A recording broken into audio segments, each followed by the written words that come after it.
Jose Renato, it's a pleasure to have you as my guest. Welcome to the J Curve. Thank you, Olga. It's a pleasure to be here. It's actually really incredible to be here a few days after the South Summit so we can touch on the multiple aspects of your personality. But first, I'd like to start with your personal story with a little bit on you and talk about GetNet, the company that you've started in 2003, way before VC became an avant-garde asset class and tech entrepreneurship became fashionable in the region. So talk to me a little bit about the foundational story of GetNet. Before GetNet, I was working at Banrisul, a bank in South Brazil. And there I would like to start my own company. I have a dream to create a network to face Redcard and VisaNet. Brazil in 2003, we had a duopoly. So if you're a merchant, you'd like to acquire or accept Visa or MasterCard, you have to choose one or other. It was a closed market. The other countries, big ones, they had that time an open market. So it was not something it will happen or not. It's when. And I would like to be the one that could open this market. So I talked with two family offices. They were running a specific card business, more like expensive management business, benefits, this kind of cards, like Brex. And they had a problem because they had the cards, but they didn't have a network to accept cards. So they have to build their own network. It was hard at that time.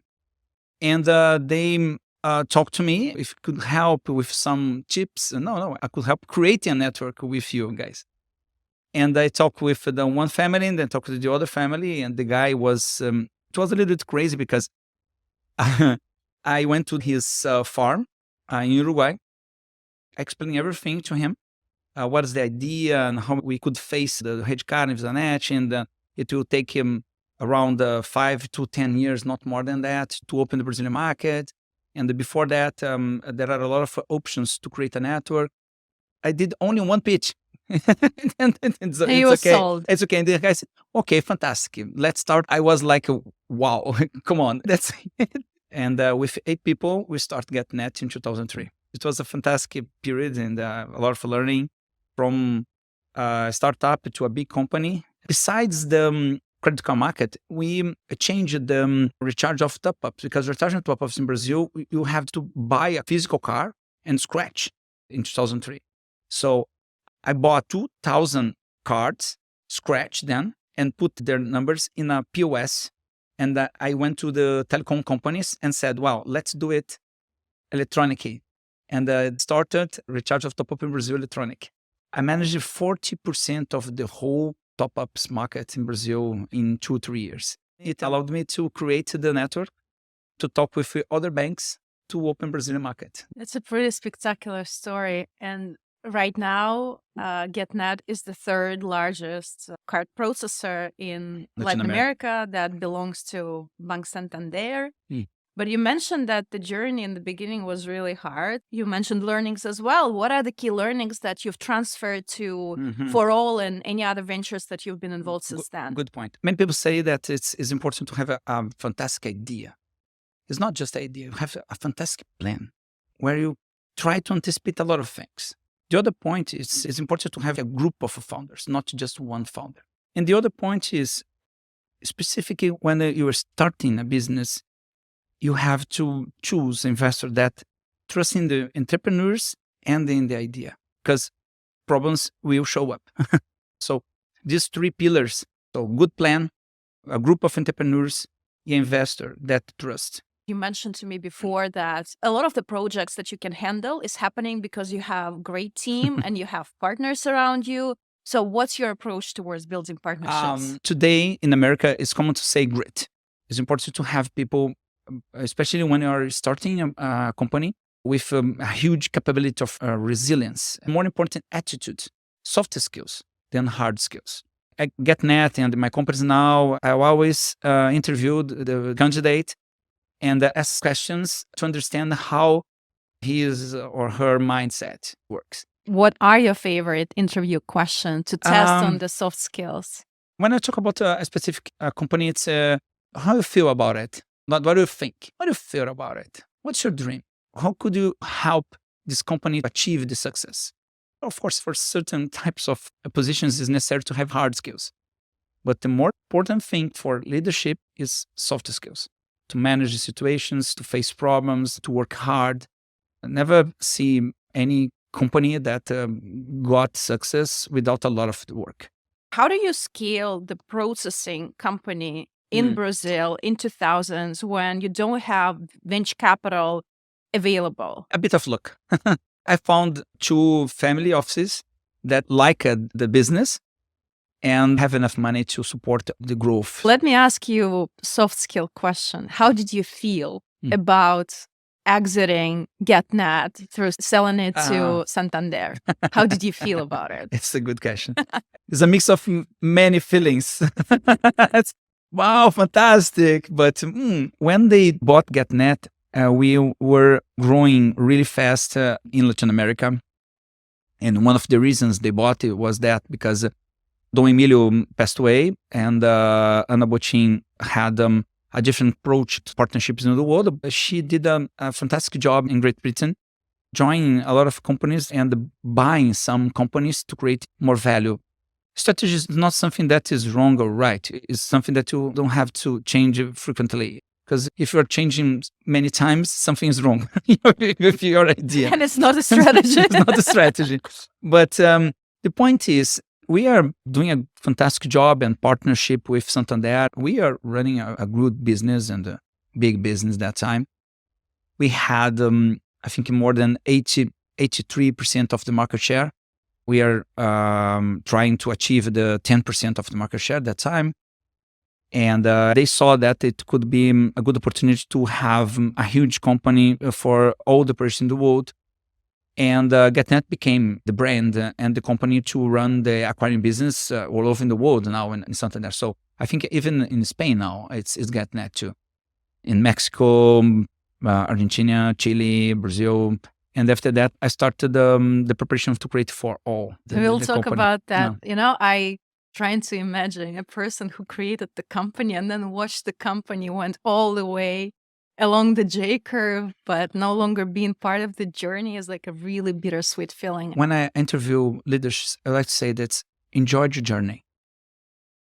If you really like the business that you are running, the connections that you have with the company and the business is so strong, you enjoy the journey, enjoy the problems, you enjoy everything. So, of course, you have to sell your company in the correct time, but you have to enjoy the journey. Moving on to For All. You mentioned that you've stayed with GetNet for like half a year.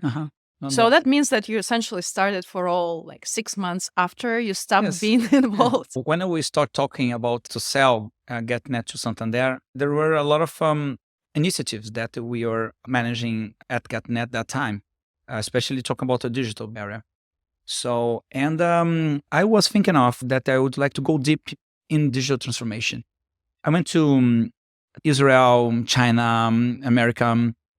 I was trying to discover what was the common secret behind all of these fantastic companies like Airbnb, Uber, Amazon, Netflix. So people you say that time like, the guy was not able to take a cab and wow, it's an opportunity to create another kind of business. I was not able to access a hotel, so I create Airbnb.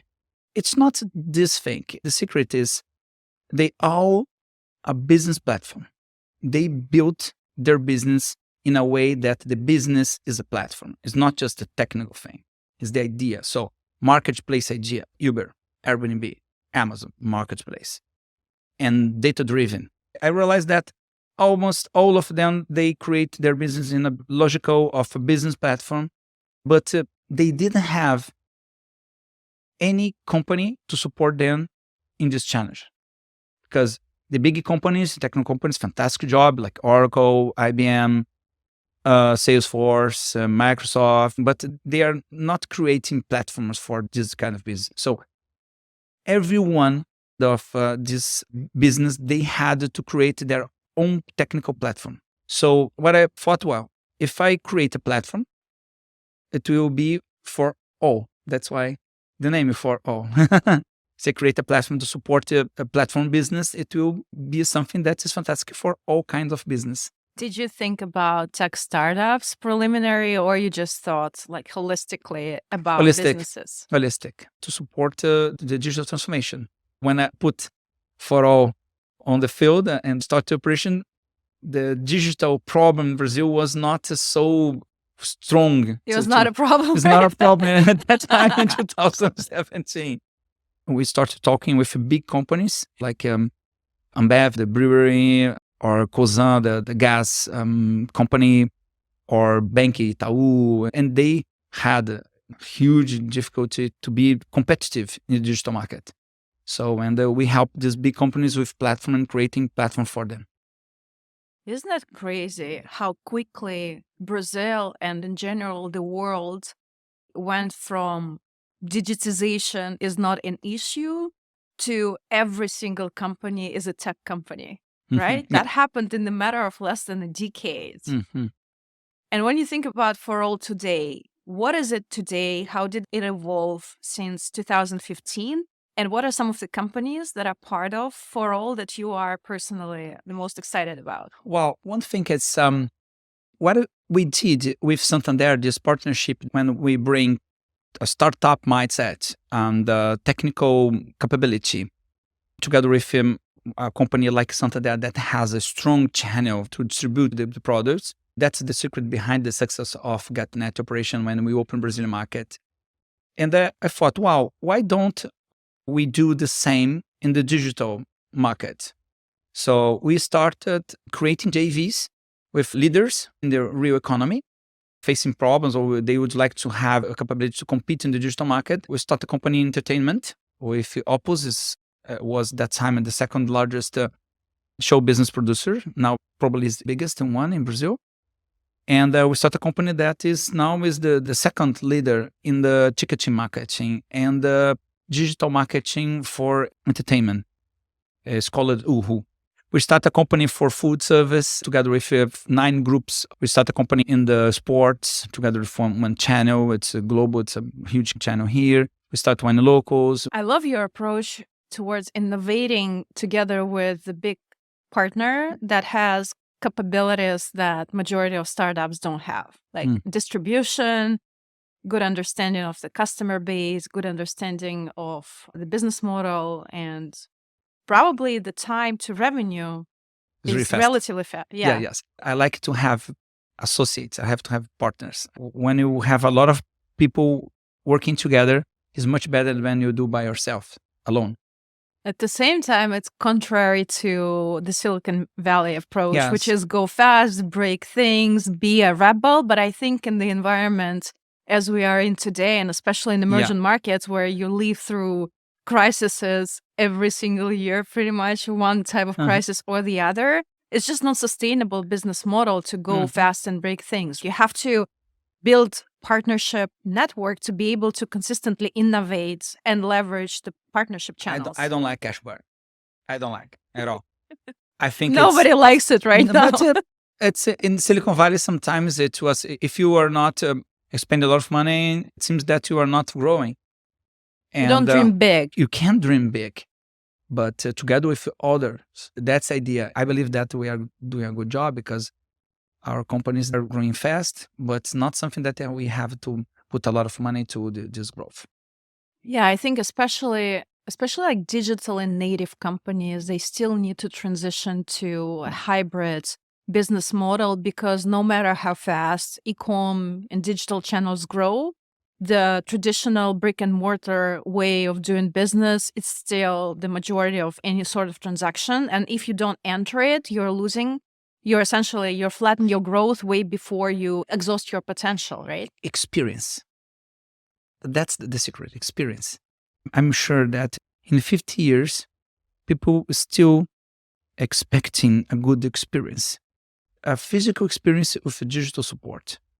That's the thing that I believe that is more sustainable in time. And when you think about industries, take Latin America, take Brazil, what are the industries that are ready to be disrupted where the current tech trends could have like the real impact? Well, health tech is fantastic. Ask everybody, would you like to live better and longer? Of course, yes. And there are a lot of fantastic initiatives in Brazil. There are a lot of health techs. Brazil is a good place for health. We have a huge industry in the physical world, really good. Comparing to America, it's almost in the same level.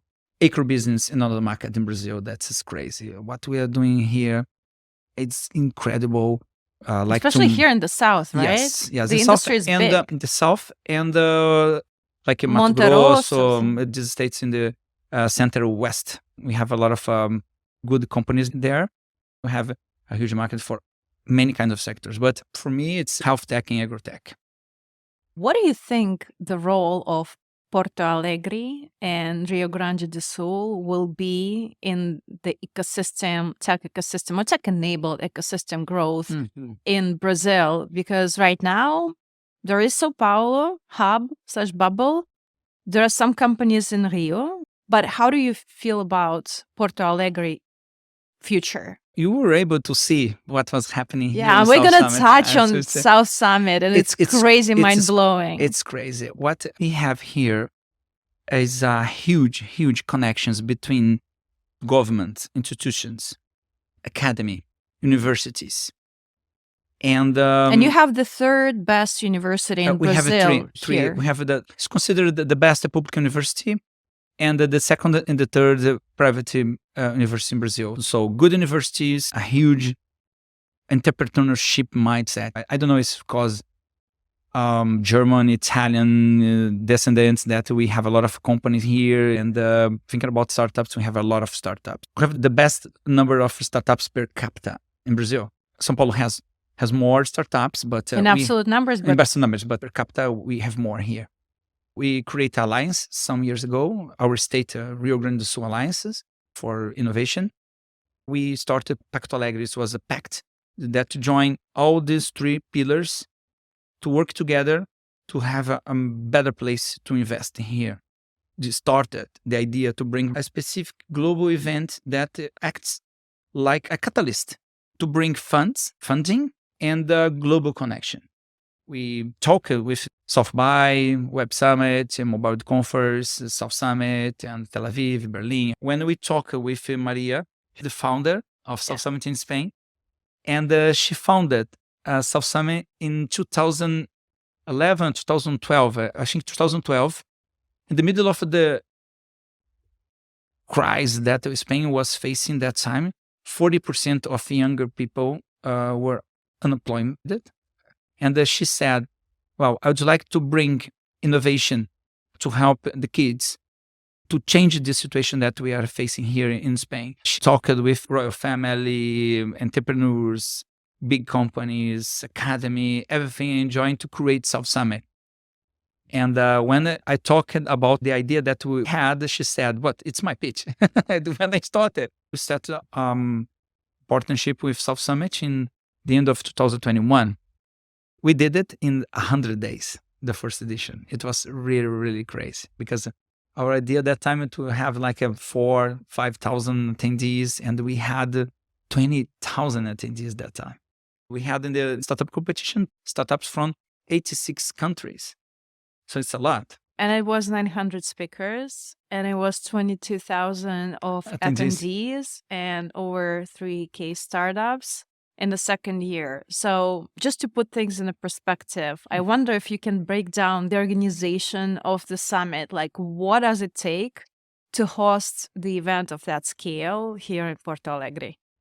We work together with the state government and the county. Both are helping in many ways. We are in a historical place, so we have a lot of things that we are not able to do because it's a historical place.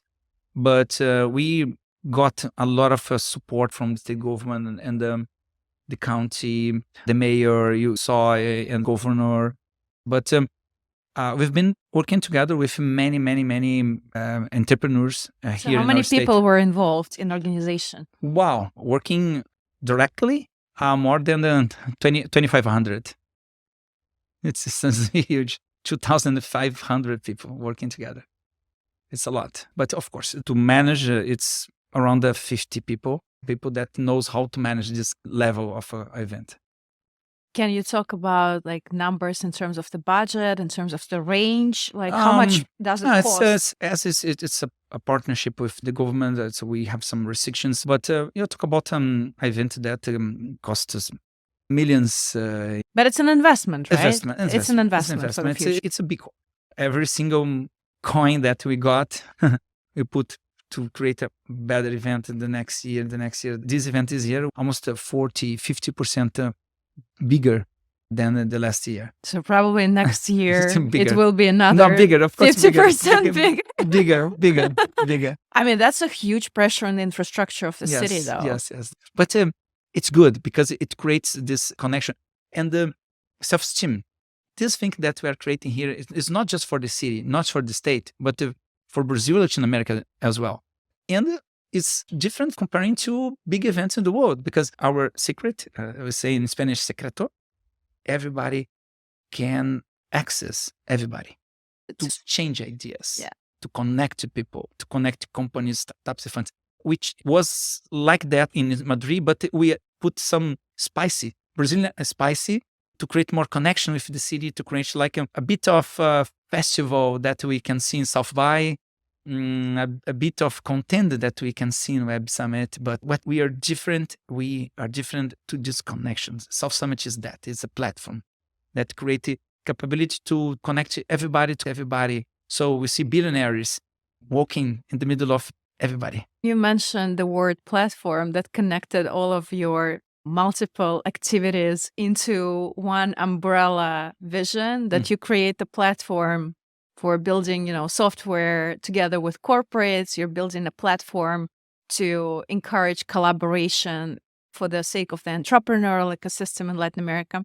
I want to touch on one more topic before we move to the rapid fire. You mentioned many times how important it was for South Summit and for you to work with the government, and that you have this pyramid in terms of private sector, academia, and the government. So what is the secret of high-performing private-government partnership if you explore it based on your model for South Summit? We have here a star alignment. The government of the state and the mayor, they have a really open mind. They are worried about to have a better place to live. For us, the innovation must create social transformation. That's why the governments, they understand the importance to increase innovation to create more opportunities, because imagine they have to invest in the event. But the impact that we are getting here is crazy. Tourism, restaurants. I'm part of a group called Transforming. Yes, is a state transformation. We are individuals from innovation, tourism, and agribusiness, and we work together to help the state and the country. When I sold GetNet, I realized that I would like to do here in Porto Alegre, in Brazil, in Latin America. It's not necessary to go to Israel, to Europe, or China, or America to create fantastic innovations. I would like to help change my society. And I work together with a lot of, it's not just me, how to do good partnerships, not being the owner. I'm not the owner at all. Of course, I work a lot. I know my responsibilities, but it's a constructions with good people working together. That's the secret. Work together. Yeah, it all goes back to people who are motivated and who are driven by the same goal, purpose, same goal, same purpose, vision, and dream. And who work as a team very well. Yeah. All right. Now I'm going to move to the rapid fire. I'm going to ask you 5 short questions, and I'll appreciate your immediate responses. Let's dive right in. The first question is, what's one book or piece of content every founder should read, and why? Wow. As you said, a platform revolution is a good book. Ranchara. People think only startups, don't think that you have to create a good company, the process, how to organize your company to support its growth. So Ranchara is something that you have to have in your library. I like to read about people like Elon Musk, Steve Jobs, Warren Buffett, this kind of book that talk about their lives. I like that They because give so much inspiration. Some inspiration. If you were to give a public talk, but you could not talk about tech, VC, or anything business related, what would you talk about? Life experiencing tourism. I like to travel. What's your favorite place to travel so far? Wow, I've been in 27 countries. That's a 27 lot of I countries. love traveling. Last year I went to Sardinia.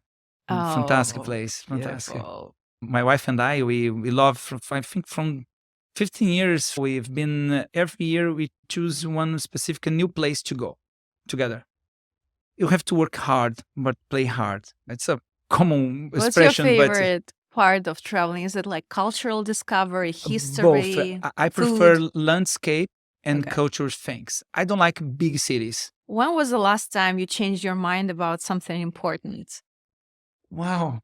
I think you have to be open to evolve as a person, to have empathy, understand what your responsibility in the world. Life is a huge opportunity. You have to enjoy this opportunity. So changing the mind is more of an iterative and essential process, right? Yes, It's like yes. everyday process. it's- I'm actually really surprised that you didn't mention the growth mindset book by Professor Dweck from Stanford, because she talks about all this, like how do you stay open-minded? How do you build the confidence in getting to know things? How do you maintain that always be learning mindset? That was my Bible back in Stanford. So Fantastic. you absolutely should read that one. So fantastic. Thank you. When you think about leadership, who's the first person that comes to mind? Wow. um, There's wow. only one more question. So Well, that's a problem for me because I like many people. Many. I if can't. you were, no, there's No. isolate one. Just pick one. Wow. I think Warren Buffett could be. Warren Buffett could be a guy Why? because he's simple, still simple until now. He has a lot of money, the same house. I think these attitudes tells a lot of things. It's incredible because when you are poor, I start from my father was military, and I have to work hard. Now it's I have a good life, and I can't complain, of course. But you have to respect people, to be fair, empathy, and your part in the humankind, how to help better. So it's many times people will talk about Warren Buffett. Oh, it's a problem, a lot of money, but he managed a lot of things. No? So I could tell Roger Federer, too. I could tell Steve Jobs, and the guy that trusts me, it's Mr. Ernesto Correa and Guilherme. These two guys, these two families, they believe in the idea of GetNet, and they put their money and their time and share the difficulties with us. So I could say Mr. Ernesto too, or Mr. Guilherme, both, they were really helpful and a mentor for me. It's true. I could tell at least 30, 50 people. You have to learn with everybody around you. Wisdom is much more important than knowledge. Yeah, I agree. So And it doesn't count. They don't teach that in school. So It's intrinsic. to have a better life and to a better society, you have to manage and learn with everybody around you. That's the main point of wisdom. It's the best way to learn. Final one. Hmm. If you were an alcoholic beverage, which beverage would you be and why? Oh, wine. Is it like red Argentinian wine or is it French Bordeaux? I think a sparkling wine. Sparkling wine. Yes. Yeah, that's a very representative of the region, huh? I love it. Brazilian sparkling wine. It's full of an energy. It's bursts. I should be a sparkling wine. Yeah, it should be the DOCG denomination sparkling wine. It's Yes. like the unicorn of sparkling wines in Brazil. Yes. Yeah. Jose Renato, thank you so much for your time. You Thank are you. an inspiration, and I'm personally really happy for the region and for the city that they have people like Thank you. you, that they have people like Governor Eduardo Leite, who are working towards building Porto Alegre into tech and VC hub in Latin America. Yeah. Thank you for that. Thank you. Hey, thank you for your podcast, and it was a nice conversation. Nice.